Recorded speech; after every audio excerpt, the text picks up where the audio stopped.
This is TWiT. Kaspersky, being Kaspersky, a very technologically savvy security firm, had an interesting take on last Tuesday's monthly Microsoft patch event. It was the heading on their posting that first drew me in. They titled their posting, that is Kaspersky did, Band-Aid on a ... corpse, which, is not the way you want to start describing Patch Tuesday, right? Band-Aid on a corpse. They said, Microsoft patches IE again. And their subhead was, July Microsoft Patch Tuesday, a collection of exploited vulnerabilities. So this is all definitely worth sharing as we look back at the past week. We often do a retrospective on Patch Tuesday. Today we're going to start with what Kaspersky had to say, and then I'm going to, flesh it out a little bit. So Kaspersky wrote, the Microsoft July patch collection has turned out to be a quite surprising event. First, they're once again fixing apparently dead Internet Explorer. Second, as many as 6 of the vulnerabilities are already being actively exploited by attackers. In other words, 60 days in last Tuesday's patch batch.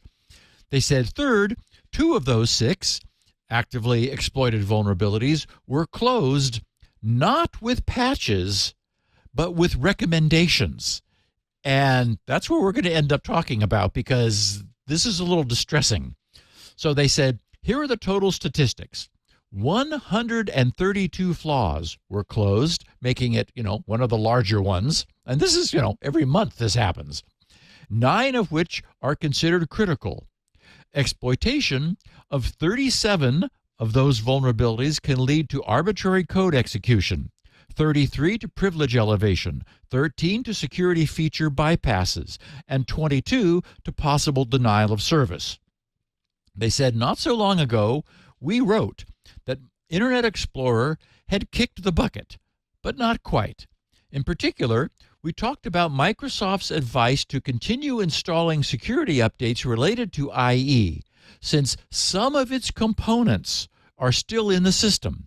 And now it becomes clear why they gave this advice. The July patch closes as many as 3 vulnerabilities in MS HTML, the engine inside the legendary browser. In the CVE descriptions, Microsoft states the following. So Microsoft said, while Microsoft has announced retirement of the Internet Explorer 11 application on certain platforms, and I'm thinking, wait, are there any platforms where it hasn't been retired? I don't think so. And they said, Microsoft said, the Microsoft Edge legacy application is deprecated, right? Remember, Edge started using MS HTML and then switched to Chrome, the Chromium engine. So they said the Microsoft legacy application is deprecated. The underlying MS HTML, Edge HTML, and scripting platforms are still all supported. The MS HTML platform is used by Internet Explorer mode in Microsoft Edge, as well as other applications through web browser control. The Edge HTML platform is used by WebView and some UWP applications. The scripting platforms are used by MS HTML and Edge HTML, but can also be used by other legacy applications. In other words, they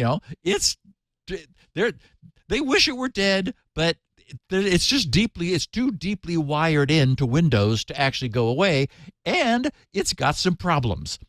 So they said updates to address vulnerabilities in the MS HTML platform and scripting engine are included in the IE cumulative updates. Edge HTML and Chakra changes are not applicable to those platforms. To stay fully protected, we recommend the customers who install security-only updates install the IE cumulative updates. And yes, I second that advice. Okay, so back to Kaspersky, who says, the most dangerous of the freshly discovered IE vulnerabilities is CVE 2023-32046. And of course, all the CVEs I'll be talking about are 2023, so I'm just not going to be saying that every time. Anyway, 32046. they said, and it's already being used in real attacks. Its successful exploitation allows cybercriminals to elevate their privileges to those of the victim. Attack scenarios involve the creation of a malicious file that's sent to the victim by email or hosted on a compromised website. So, opening a file, bang. All attackers need then is to convince the user to follow the link and open the file. The remaining two vulnerabilities, 35308 and 35336, can be used to bypass security features. The first allows a cybercriminal to create a file bypassing the mark of the web mechanism so that the file can be opened by Microsoft Office applications without protected view mode. And both holes can be used to trick a victim into accessing a URL in a less restrictive internet security zone than was intended. The next two vulnerabilities are also being actively exploited, but instead of full-fledged patches, they've only received security recommendations. And this is we're going to be spending some time on this because this is a little surprising. They wrote, the first one, 36884, with CVSS rating 8.3, is being exploited in the Storm 0978/Romcom remote code execution attacks on both Office and Windows. To stay safe, Microsoft advises adding all Office executables to the feature_block_cross_protocol_file_navigation list. Okay, that's actually the name of a registry key. So feature block cross protocol file navigation. And we'll be coming back to that, as I said, and have a lot more to say about that in a minute. Kaspersky continues, the second unresolved issue, and again, what I just talked about is like a problem that Microsoft has chosen not to fix, and we'll explain why. They said the second unresolved issue relates to the signing of kernel-level drivers. This one doesn't have a CVE index, Kaspersky says, but only a guide with recommendations. Microsoft revoked a bunch of developer certificates used in advanced persistent threat attacks and blocked several malicious drivers. But the root of the problem remained. Hackers still managed to sign drivers with Microsoft certificates, or sign them backdated to make them work as one of the exceptions and not require the MS Developer Portal signature. And this is something we've been talking about, right? How, Microsoft really has a problem with driver signing. They said, as a countermeasure, Microsoft recommends keeping both Windows and EDR, that's the endpoint security, up to date. The only small consolation is that in order to exploit such drivers, the attacker must have admin privileges. On the other hand, if you've got privilege elevation exploits wandering around, like in IE, that may not be difficult. Besides the above-mentioned vulnerabilities, there are three more holes that are already being exploited by cybercriminals. We've got 32049, a smart screen security bypass feature vulnerability. Its exploitation allows attackers to create a file that opens without displaying the Windows warning downloaded from the internet. We've got 36874, a privilege escalation vulnerability in the Windows Error Reporting Service. That allows attackers to elevate privileges if they already have normal permissions to create folders and technical performance monitoring files. And finally, 35311. It's a security feature bypass vulnerability in Outlook. Its exploitation helps cybercriminals avoid showing warnings when using Preview. And of course, as we know, clever attacks actually do use these things in order to slip past users even when they're trained up and are wary. Okay, so on balance, we got a bumper crop of 132 total patches this month, 9 being critical, 37 allowing for arbitrary code execution, 6 being actively exploited in the wild as true 0 days. one of those 0 days being actively exploited in the wild right now was that 36884. That's the one carrying the CVSS, which is pretty high, of 8.3. Being exploited in a phishing campaign being conducted by a group designated as Storm 0987. What's got people stirred up is that despite this being actively exploited in the wild and having been identified as a 0 day, Microsoft has not patched it, and they appear unlikely to do so. The reason is that this phishing campaign is using a feature, not a bug. Were it to be disabled for security, Microsoft is afraid that might break too many existing things. And so they're afraid to turn it off. Now, this is one of those things, and we've encountered them before, which Microsoft should have turned off a long time ago, in which case this would have never been a problem, or better yet, should have never made possible in the first place, in which case developers would have found, like legitimate developers, would have found some other safer way to do the same thing. But no, it's like scripting in email. What could possibly go wrong? Okay, so what does Microsoft have to say about this? Microsoft's posting of July 11th, right? So that was Patch Tuesday last week. Microsoft posted about this in a separate posting titled Storm 0978 Attacks Reveal Financial and Espionage Motives. So I thought, okay, this is, as I was digging into this, what's going on here? Microsoft said, Microsoft has identified a phishing campaign conducted by the threat actor tracked as Storm 0978, targeting defense and government entities in Europe and North America. The campaign involved the abuse of CVE 2023-36884, which included a remote code execution vulnerability exploited before disclosure to Microsoft. In other words, a 0 day, right? It was exploited before disclosure to Microsoft via Word documents using lures related to the Ukrainian World Congress.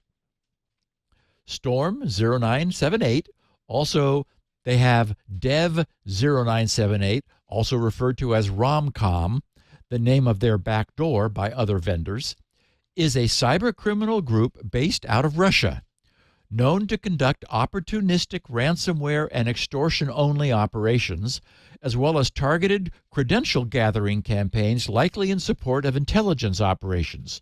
Storm 0978 operates, develops, and distributes the Romcom backdoor.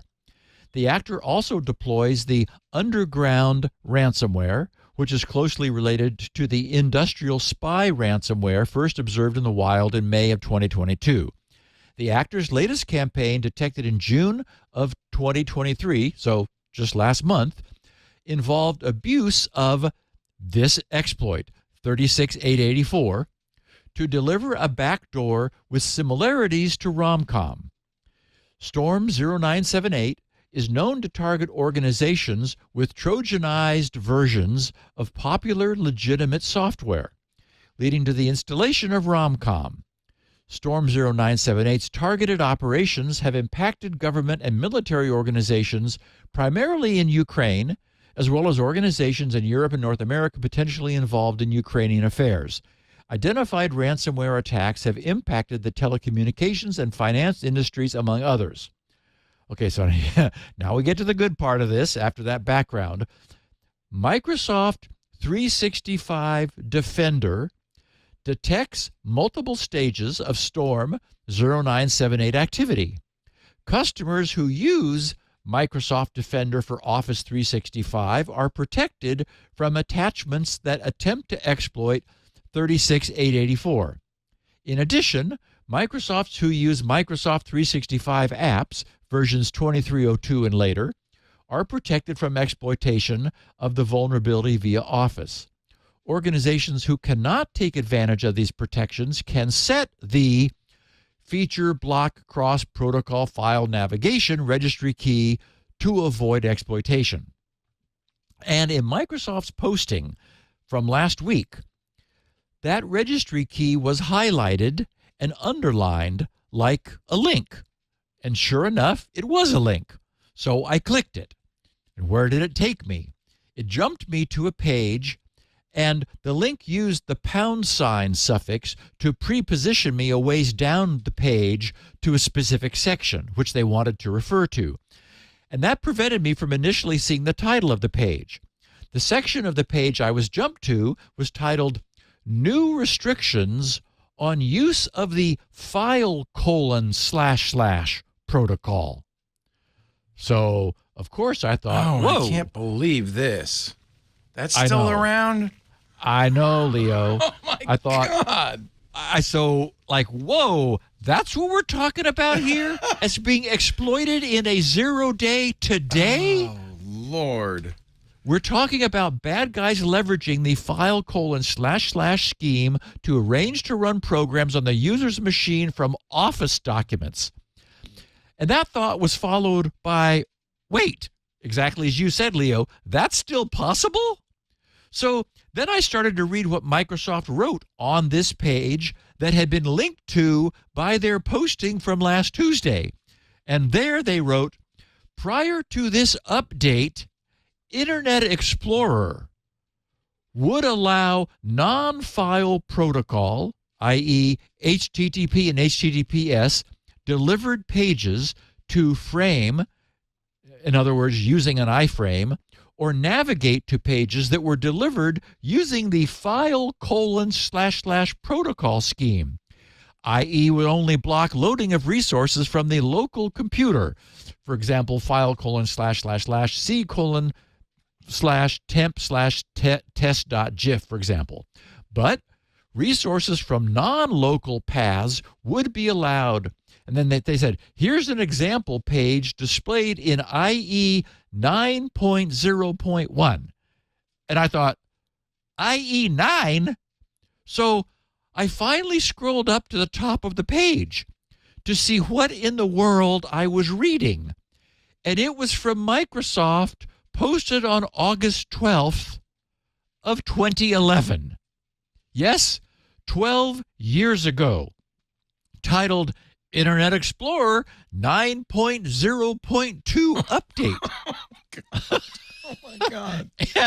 And sure enough, they showed where IE 9.0.1, apparently just like Office apps today, will load an iframe with text content provided by the file : / scheme from, for example, live.sysinternals.com was the example they gave from 12 years ago. And then they show the same thing done under the new and improved IE 9.0.2. And what do you know? By golly, that iframe is empty. Then they note other browsers have blocked cross-protocol interactions for quite some time. Here are screenshots of Firefox 5. That browser from times past. Chrome 14 and Opera 11.5 developer consoles in this same scenario. Okay, so just to make sure that everyone is on the same page here, this Russia-located Storm 0978 phishing campaign has been successfully installing Trojan code into unsuspecting Office users' machines using a technique that IE 9.0.2 celebrated ending in August 2011. Of 2011. Wow. Noting at the time that everyone else had already done that. Yet, just last week, Microsoft wrote, and I'm quoting them again, the campaign involved the abuse of 36884, which included a remote code execution vulnerability exploited before disclosure to Microsoft. via Word documents, although they had disclosed it to themselves in August of 2011. So they've known about it since IE9 finally decided to fix it, and even then it was the last of the bunch to do so. So it came back. They turned it back on for some reason in Office. Who knows when? But, now Microsoft is afraid to turn it off again, despite the fact that it's being abused in a Trojan installing remote code execution vulnerability in their own Office documents.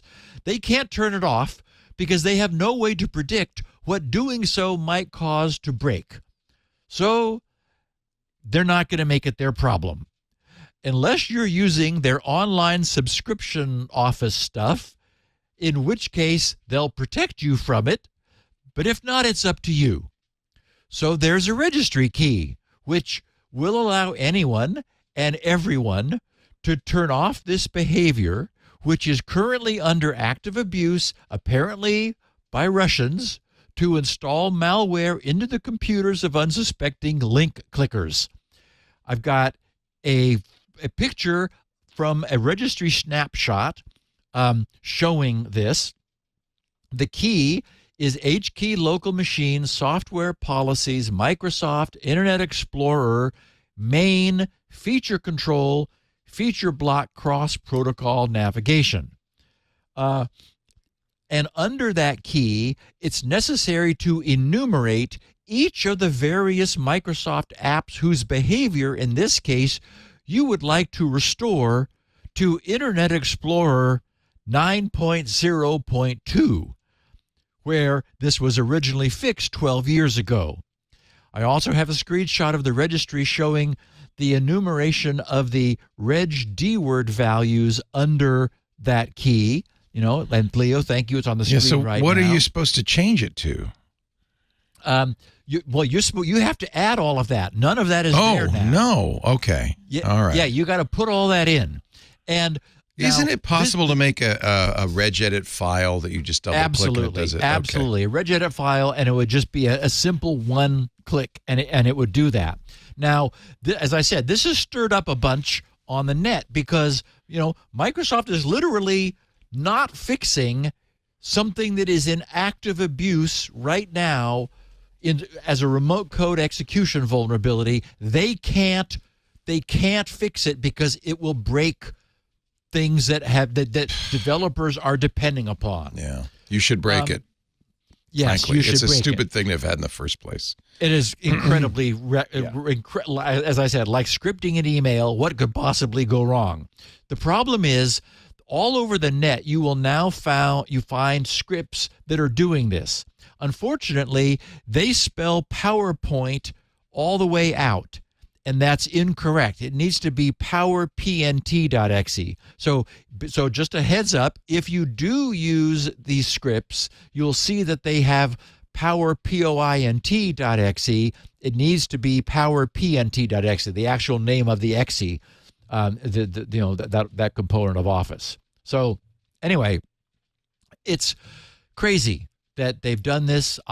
Who knows when this came back into use? The bad guys found it and said, "Oh, that's nice, just like Internet Explorer 9.0.1." It's 2011 all over again. We can go back to our old tricks. God. Unbelievable. Unbelievable. Hey there, Scott Wilkinson here. In case you hadn't heard, Home Theater Geeks is back. Each week, I bring you the latest audio-video news, tips and tricks to get the most out of your AV system, product reviews, and more. You can enjoy Home Theater Geeks only if you're a member of Club TWiT, which costs $7 a month, or you can subscribe to Home Theater Geeks by itself for only $2.99 a month. I hope you'll join me for a weekly dose of home theater geekitude.